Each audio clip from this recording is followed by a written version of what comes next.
You won't believe the crazy boat ride my friend had. I saw my friend sitting down at the cafe with a huge smile on his face, and I made the mistake of asking him why he was so happy. And he was excited. He was like, "Helen, yesterday I was out cleaning my boat when this girl with red hair came up to talk to me. He said she had melons up to here, and she asked me if she could have a ride on the boat. Of course I said yes, and I took her far away out, and then I took the key out of the ignition, and I looked at her, and I asked her if she wanted to make love or swim back, but she couldn't swim. He got lucky. But anyways, I walk past the cafe the next day, and I see him sitting there with an even bigger smile. Again, I made the mistake of asking him why he was so happy. He was like, "Helen, I was out washing my boat again, and this beautiful blonde girl came up to me, with melons up to here. She asked me if I could have a ride.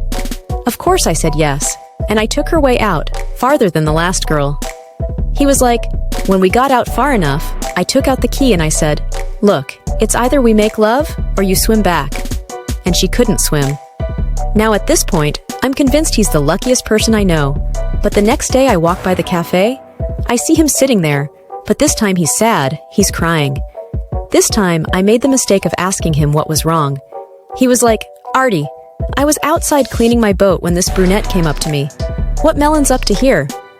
She asked me if she could have a ride on the boat, and obviously I said, "Yeah," so I took her out way out, farther than the last girl.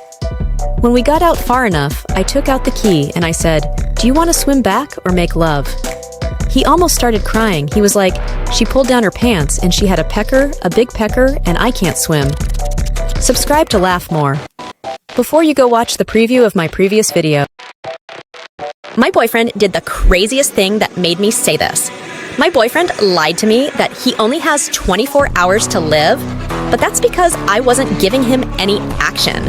When he told me, I started crying, but after he was like, "Listen, I only have 24 hours left. What do you say we participate in some lovemaking?"